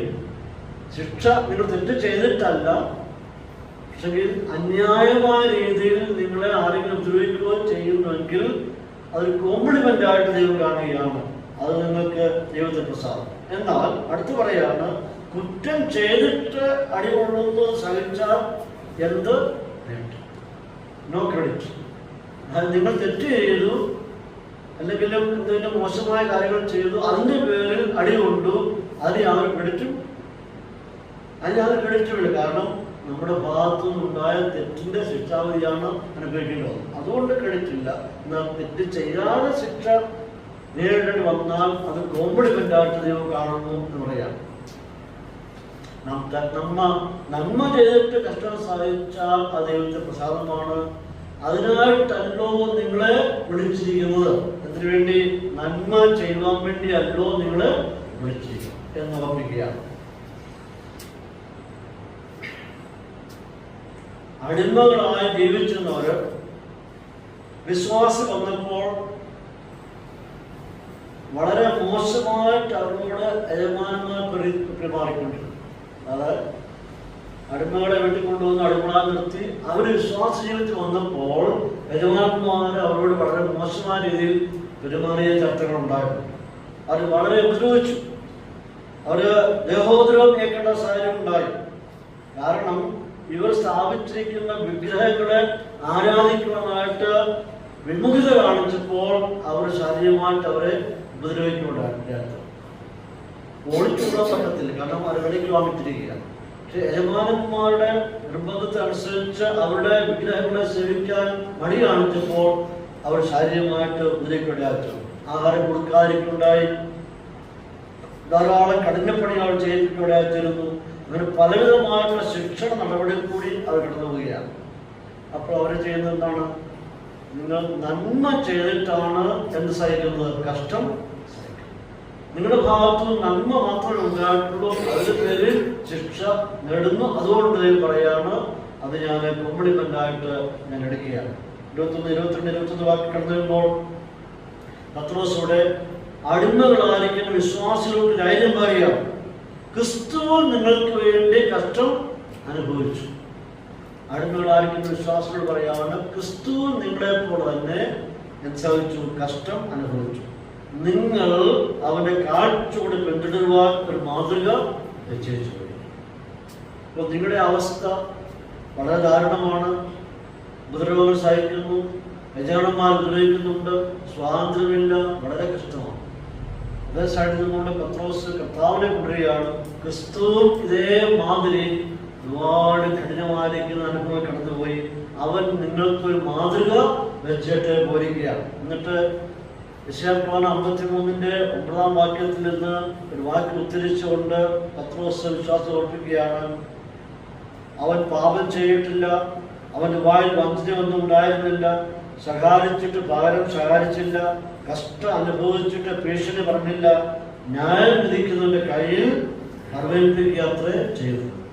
ഇത്രയും കാര്യങ്ങൾ, 6 കാര്യങ്ങൾ പത്രോസ് യെശയ്യാപ്രവചനത്തിൽ നിന്ന് ഉദ്ധരിച്ച് പറയുക. ക്രിസ്തു ഇത് ഒരു മാതൃക വെച്ചിട്ട് ക്രിസ്തു അഥവാ മെസ്സിയ എങ്ങനെയാണ് ഈ ഉപദ്രവങ്ങൾ സഹിച്ചത് എന്ന് കണ്ടുകൊണ്ട് നിങ്ങളും അതേ രീതിയിൽ പെരുമാറണം എന്ന് ഓർമ്മിക്കുകയാണ്. നമ്മുടെ കർത്താവ് കഷ്ടം സഹിച്ചത് പാപം ചെയ്തതിന്റെ പേര്.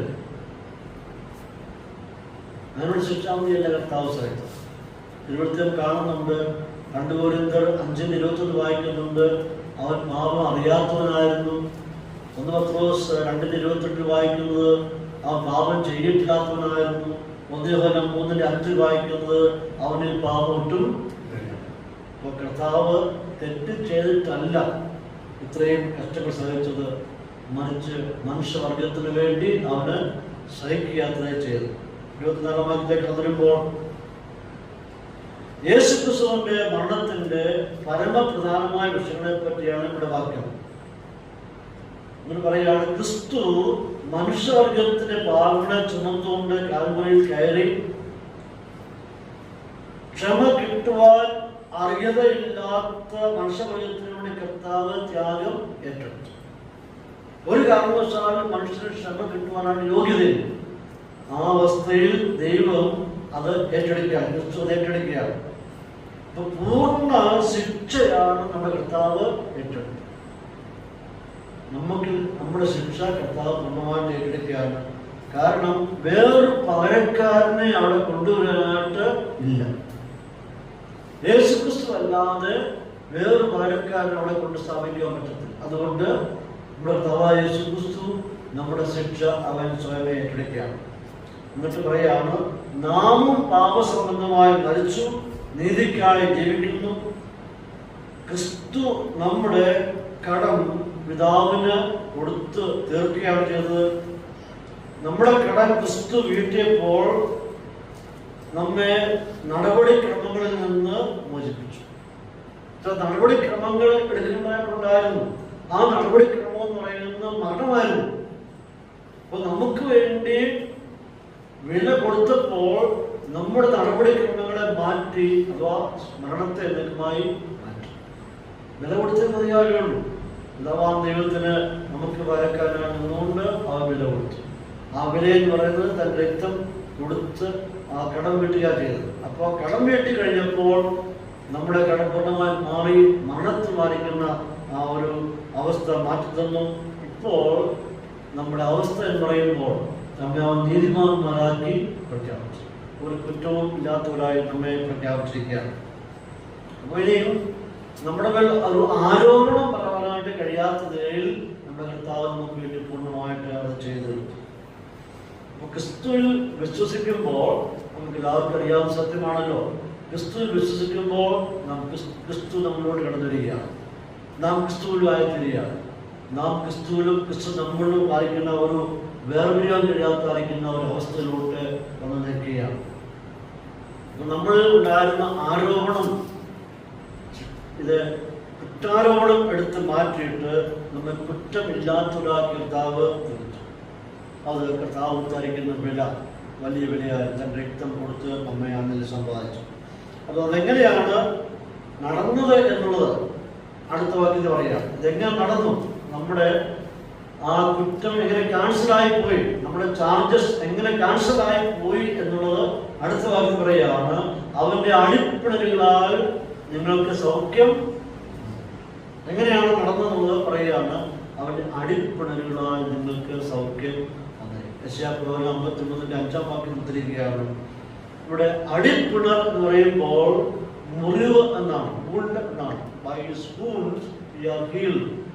അവന്റെ മുറിവുകളാൽ നിങ്ങൾക്ക് സൗഖ്യം വന്നിരിക്കും. ഇവിടെ ചാറ്റൽമാരോട് മരിക്കുന്ന അടി ഏറ്റ് ശരീരം മുറിവുകൾ ഉണ്ടായി.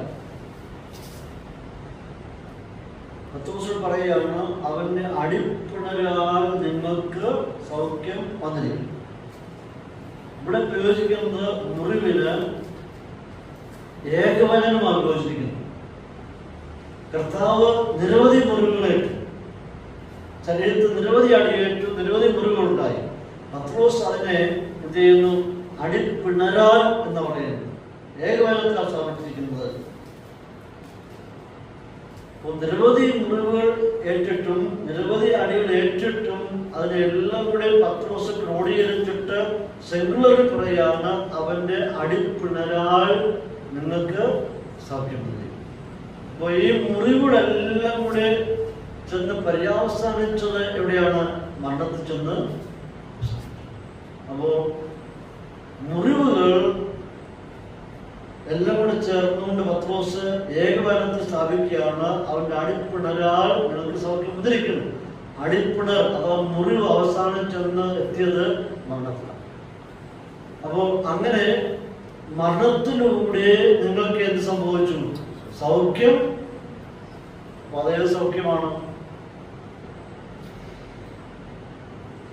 ഈ സൗഖ്യം എന്ന് പറയുന്നത് ആത്മീയ സൗഖ്യം, ആത്മാവിന്റെ സൗഖ്യമാണ്, ശരീരത്തിന്റെ സൗഖ്യമല്ല.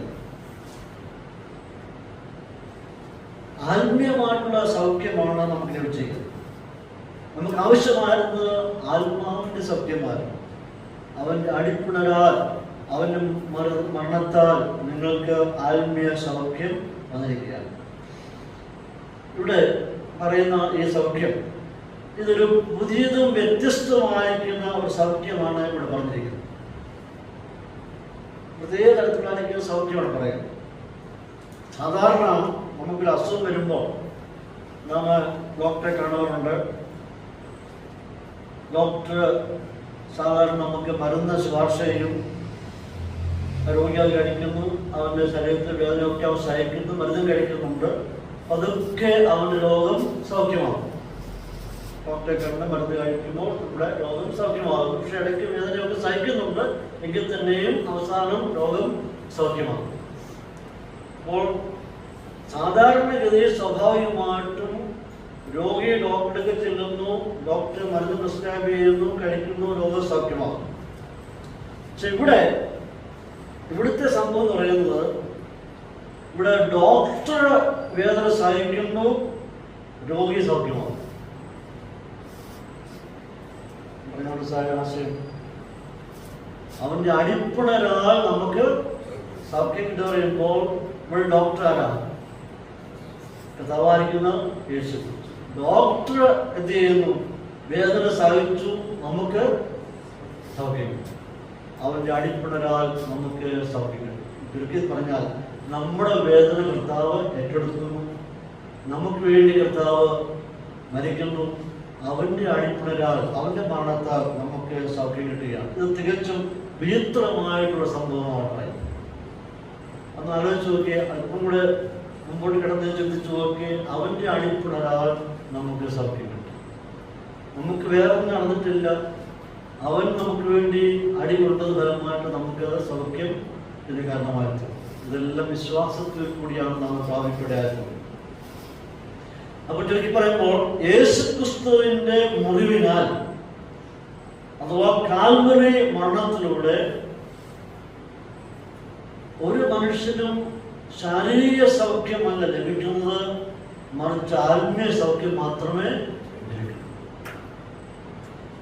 ഒരു മനുഷ്യന് യേശുക്രിസ്തുവിന്റെ കാൽവരി മരണത്തിൽ കൂടെ ശാരീരിക സൗഖ്യം ലഭിക്കുന്നുവെങ്കിൽ അവന് പിന്നെ ശാരീരികമായ അസുഖം ഉണ്ടാകാനായിട്ട്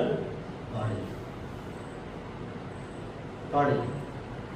എന്നാൽ മനുഷ്യർക്ക് എല്ലാവരും അസുഖമുണ്ട്. വിശ്വാസിക്കുള്ള രോഗമുണ്ട്, രോഗമില്ലാത്ത മനുഷ്യരില്ല. അപ്പൊ ഇവിടെ വാസ്തവത്തിൽ പറയുമ്പോൾ ഈ സൗഖ്യം എന്ന് പറയുന്നത് ശാരീരിക സൗഖ്യമല്ല, മറിച്ച് എന്താണ്? ആത്മീയ സൗഖ്യം.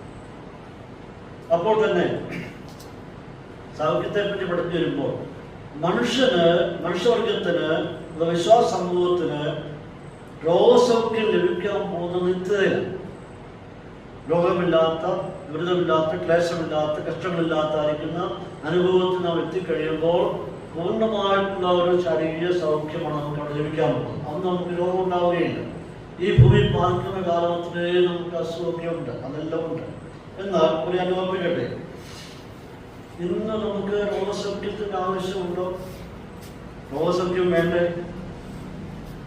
നമുക്ക് രോഗശാന്തി വേണ്ടേ? നമുക്ക് രോഗശാന്തി ലഭിക്കത്തില്ലയോ? നമ്മൾ രോഗശാന്തിക്ക് വിശ്വസിക്കുന്നില്ലയോ? രോഗികൾക്ക് ഞാൻ പ്രാർത്ഥിക്കുന്നുണ്ട്. പക്ഷെ രോഗം വരുമ്പോൾ നാം എന്താ ചെയ്യുക? തീർച്ചയായിട്ടും നാം രോഗികളെ ഓർത്ത് പ്രാർത്ഥിക്കണം. പ്രാർത്ഥിച്ചേ മതിയാകുകയുള്ളൂ. എന്താണ് നാം തിരുവനന്തപുരത്ത് വായിക്കുന്നത്? സഭയുടെ ശ്രദ്ധേറിയ പ്രാർത്ഥന രോഗികളെ സൗഖ്യമാക്കും. അപ്പോൾ തീർച്ചയായിട്ടും നമുക്ക് രോഗികൾക്ക് വേണ്ടി പ്രാർത്ഥിക്കണം. രോഗശാന്തി നമുക്കുണ്ട്, തീർച്ചയായിട്ടും നാം പ്രാർത്ഥിക്കണം. സഭ പ്രാർത്ഥിച്ചേ മതിയാകുകയുള്ളൂ. ഇപ്പോൾ രോഗങ്ങൾ വരുമ്പോൾ സഭയാണ് ആ വിഷയം ഏറ്റെടുക്കുന്നത്. രോഗിയും രോഗത്തെയും ദൈവത്തിന്റെ പാദപീഠത്തിൽ കൊണ്ടുവരണം. രോഗിയും കടന്നു വരണം, രോഗികളെയും കൊണ്ടുവരണം. ദൈവത്തിന്റെ പാദപീഠത്തിൽ സഭ അതേ കൊണ്ടുവരണം. സഭ അത് ഏറ്റെടുത്ത് അവർക്ക് വേണ്ടി നടുവിൽ നിന്നുകൊണ്ട് അവർക്ക് വേണ്ടി ദൈവത്തോട് യാചിക്കേണ്ടത് ആവശ്യമാണ്. അതാണ് സഭയുടെ കടമ എന്ന് പറയുന്നത്. അല്ലാതെ കാൽവറിയിൽ നടന്ന മരണത്തിലും കൂടെ ആർക്കും രോഗശാന്തി ലഭിക്കുന്നില്ല, മറിച്ച് ആത്മസൗഖ്യം മാത്രമേ ലഭിക്കുന്നു, ആത്മീയ സൗഖ്യം മാത്രമേ നടക്കുന്നുള്ളൂ. നമ്മുടെ ശരീരത്തിന്റെ പൂർണ്ണ സൗഖ്യം നിത്യതയിലാണ് നടക്കുന്നത്. എന്നാൽ ഈ കാലത്ത് നാം ജീവിച്ചിരിക്കുമ്പോൾ തീർച്ചയായിട്ടും ദൈവം എല്ലാ കാലത്തും അത്ഭുതങ്ങളുടെ ദൈവമാണ്, പ്രാർത്ഥന കേൾക്കുന്ന ദൈവമാണ്, പ്രാർത്ഥിക്കുമ്പോൾ വിടുതൽ നൽകുന്ന ദൈവമാണ്, സൗഖ്യം നൽകുന്ന ദൈവമാണ്. ഓരോ ഘട്ടങ്ങളിലും ദൈവത്തിന്റെ പദ്ധതികൾ വ്യത്യസ്തമാണ്. ചില സന്ദർഭങ്ങളിൽ പ്രാർത്ഥിച്ചാൽ നമ്മുടെ പെട്ടെന്ന് കിട്ടുന്നുണ്ട്, ചിലപ്പോൾ നീണ്ടുപോകുന്നുണ്ട്. അതൊക്കെ ദൈവത്തിന്റെ സമ്പൂർണ്ണ പദ്ധതിയിൽപ്പെട്ട വിഷയമാണ്. സഭയുടെ കടമ എന്ന് പറയുമ്പോൾ നമ്മുടെ പാലപ്പെടുന്ന കഷ്ടപ്പെടുന്ന ദൈവമക്കളെ ഓർത്ത് പ്രാർത്ഥിപ്പാൻ നമ്മളെല്ലാവരും കടപ്പെട്ടവരാണ്. ഇവിടെ പറയുന്ന പത്രോസ് പറയുന്ന അടിപ്പിണരാൽ സൗഖ്യം പറയുമ്പോൾ ആ സൗഖ്യം എന്താണ്? ആത്മീയ സൗഖ്യമാണ്, ആത്മാവിന്റെ സൗഖ്യമാണ് എന്നാണ് എൻ്റെ അർത്ഥം. 25-ാം വാക്യത്തിൽ കടന്നു വരുമ്പോൾ പത്രോസ് ഈ 2-ാം അധ്യായം അവസാനിപ്പിക്കുകയാണ്. ഇവിടെ 25-ാം വാക്യത്തിൽ യെശയ്യാപ്രവചനം 53-ന്റെ 6-ാം വാക്യം ഉദ്ധരിച്ചിട്ട് പറയുകയാണ്, നാം എല്ലാവരും ഇടയിലില്ലാത്ത ആടുകളെ പോലെ തെറ്റി പോയവരായി. പത്രോസ് അവരെ ഓർപ്പിക്കുകയാണ്, നാം എല്ലാവരും ഇടയിലില്ലാത്ത ആടുകളെ പോലെ തെറ്റി ഉടഞ്ഞവരായി. ഇതിനെ കർത്താവ് മത്തായിയുടെ സുവിശേഷം 36-ാം വാക്യത്തിൽ പറയുന്നുണ്ട്. അവിടെ പ്രാർത്ഥന വായിക്കുന്നുണ്ട്, അവൻ പുരുഷാരത്തെ ഇടയിലില്ലാത്ത ആടുകളെ പോലെ കുഴഞ്ഞവരും ചിഹ്നിയവരുമായി കണ്ടിട്ട് അവരെ കുറിച്ച് മനസ്സിലാക്കി. അപ്പൊ നാം എല്ലാവരും യെശയ്യാ പറയുമ്പോൾ തെറ്റിപ്പോയ ഇടയിലില്ലാത്ത ആടുകളെ പോലെ പറഞ്ഞവരായിരുന്നു. എന്നിട്ട് പറയാണ്, ഇപ്പോഴോ നിങ്ങളുടെ ആത്മാക്കളുടെ ഇടയനും അധ്യക്ഷനുമായവരിലേക്ക് മടങ്ങി വന്നിരിക്കുന്നു. പൂർവ്വകാല അനുഭവം എങ്ങനെയായിരുന്നു ഓർപ്പിച്ച് പറയിപ്പോഴോ നിങ്ങളുടെ ആത്മാക്കളുടെ ഇടയനും അധ്യക്ഷനുമായവരിലേക്ക് നിങ്ങൾ വന്നിരിക്കുന്നു. അവിടെ ഉപയോഗിച്ചിരിക്കുന്നത് നിങ്ങളുടെ എപ്പിസ്കോപ്പോൻ എന്ന് പറഞ്ഞൊരു പദമാണ്. നിങ്ങളുടെ ബിഷപ്പ് അല്ലെങ്കിൽ ഓവർസിയർ അല്ലെങ്കിൽ പാസ്റ്റർ അല്ലെങ്കിൽ എൽഡർ, ഷെപ്പേർഡ് അല്ലെങ്കിൽ ഗാർഡിയൻ, ഇവരുടെ അടുത്തോട് നിങ്ങൾ വന്നിരിക്കുകയാണ്. എങ്ങനെയാണ് സംഭവിച്ചത്? ക്രിസ്തു തന്റെ മരണ പുനരുത്ഥാനത്തിലൂടെ, യേശുക്രിസ്തുവിന്റെ മരണ പുനരുത്ഥാനത്തിലൂടെ ആത്മാക്കളുടെ ഇടയനും അധ്യക്ഷനുമായി തീരുകയാണ്. നാം രക്ഷിക്കപ്പെടുമ്പോൾ നാം എല്ലാവരും ഇടയന്റെ അടുത്തോട്ട് വരികയാണ്. ക്രിസ്തു മരിക്കുമ്പോൾ അവന്റെ മരണ പുനരുത്ഥാനത്തിലൂടെ അവൻ ആരായിത്തീരുന്നു? അധ്യക്ഷനും ആത്മാക്കളുടെ ഇടയനുമായി തീരുകയാണ്. രക്ഷപ്പെട്ട് കഴിയുമ്പോൾ, നാം രക്ഷിക്കപ്പെട്ട് കഴിയുമ്പോൾ നാം എല്ലാവരും തെറ്റി ഒഴിഞ്ഞ് ജീവിച്ചിരുന്നതായി നാം എല്ലാവരും യഥാർത്ഥ ഇടയന്റെ അടുക്കിലോട്ട് മടങ്ങി വരികയാണ്. ജീവിതത്തിൽ രൂപാന്തരം ഉണ്ടാകുമ്പോൾ, ജീവിതത്തിൽ പരിവർത്തനം ഉണ്ടാകുമ്പോൾ ആത്മാക്കളുടെ ഇടയെങ്കിലേക്ക് അഥവാ ഗാർഡിയനിലേക്ക്, അല്പൂടെ അത് വ്യക്തമായി പറഞ്ഞാൽ ആ നമ്മുടെ രക്ഷകർത്താവിന്റെ അടുക്കിലോട്ട്, ഇടയന്റെ അടുത്തോട്ട്, അധ്യക്ഷന്റെ അടുത്തോട്ട് നാം എല്ലാവരും മടങ്ങി വരികയാണ്. പ്രിയമുള്ളവരെ, നമുക്ക് ഈ വലിയ ഇടയന്റെ അടുത്തോട്ട് മടങ്ങി വരുവാനായിരിക്കും ഭാഗ്യം ലഭിച്ചത് വലിയൊരു നന്മയായിട്ട് നാം കാണേണ്ട ആവശ്യമാണ്. നാം എല്ലാവരും തെറ്റി ഒഴിഞ്ഞവരായിരുന്നു, കൈവിടപ്പെട്ടവരായിരുന്നു, പിന്മാറിപ്പോയവരായിരുന്നു, വഴിതെറ്റിപ്പോയവരായിരുന്നു. എന്നാൽ ആത്മാക്കളുടെ ഇടയനായിരിക്കുന്ന, ആത്മാക്കളുടെ ഓവർസിയറായിരിക്കുന്ന, ആത്മാക്കളുടെ ഗാർഡിയനായിരിക്കുന്നവന്റെ അടുത്തോട്ട് വരുവാൻ നമുക്ക് ലഭിച്ച ഭാഗ്യത്തെ ഓർത്ത് നമുക്ക് സ്തോത്രം ചെയ്യാം. അങ്ങനെ ഈ മടങ്ങി വന്നത് ഫലമായിട്ട് എന്താണ് നമുക്ക് ഉണ്ടായ നേട്ടം എന്ന് പറയുന്നത്? ഒരു മടങ്ങി വരവ് സംഭവിച്ചു. ആ മടങ്ങി വരവ് ഫലമായിട്ട് എന്താണ് സംഭവിച്ചത്? We are safe and secure. ഇപ്പോൾ നമ്മൾ തികച്ചും സുരക്ഷിതരാണെന്ന് പാലിക്കുന്നതാണ് നമ്മുടെ പ്രത്യേകത.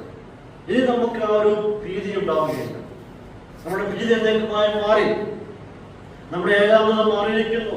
നമുക്ക് സമാധാനം ലഭിച്ചു, നമുക്ക് സന്തോഷം ലഭിച്ചു, മാത്രമല്ല നമുക്ക് വലിയ പ്രത്യാശം ലഭിച്ചു. അപ്പോൾ ഇനി നമുക്ക് ഒരു കാരണവശാലും ഒരു ഭീതിയിൽ ജീവിക്കേണ്ടതല്ല. ആത്മീയ ജീവിതം ഒരിക്കലും ഭയത്തോടെയോ ഭീതിയോടോ ജീവിക്കുന്നതല്ല. അത് സന്തോഷത്തോടെ അനുഭവിക്കുന്ന അനുഭവമാണ്. പേടിച്ച് ഭയന്നല്ല നമ്മുടെ ആത്മീയ ജീവിതം നയിക്കപ്പെടുന്നത്, മറിച്ച് തികഞ്ഞ സംതൃപ്തിയോടുകൂടി, തികഞ്ഞ സന്തോഷത്തോടുകൂടി, പ്രത്യാശയോടുകൂടി കെട്ടിപ്പടുക്കുന്നതാണ് നമ്മുടെ ജീവിതം എന്ന് പറയുന്നത്. ഇന്ന് രാത്രി നമുക്ക് ആ പദവി ഓർത്ത് നമുക്ക് സ്തോത്രം ചെയ്യാം.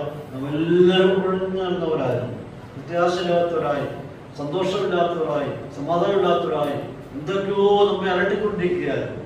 അവിടെ നിന്ന് ആത്മാക്കളുടെ ഇടയനായ കർത്താവിലേക്ക് മടങ്ങി വരുവാൻ നമുക്ക് ലഭിച്ച ഭാഗ്യത്തെ ഓർത്ത് നമുക്ക് ദൈവത്തിന് സ്തോത്രം ചെയ്യാം. ആകയാൽ ആ അവസ്ഥയിലായിരിക്കുമ്പോൾ നമുക്ക് സന്തോഷമുണ്ട്, നമുക്ക് സംതൃപ്തിയുണ്ട്, സമാധാനമുണ്ട്, നമുക്ക് സുരക്ഷിതത്വമുണ്ട്. നാം ദൈവസന്നിധിയിൽ ദൈവത്തിൽ ആയിരിക്കുന്നു പാലിക്കുന്ന പൂർണ്ണ ബോധ്യം നമുക്കുണ്ട്. ആ അനുഭവത്തിൽ ഓർത്ത് നമുക്ക് ദൈവത്തിന് സ്തോത്രം ചെയ്യാം.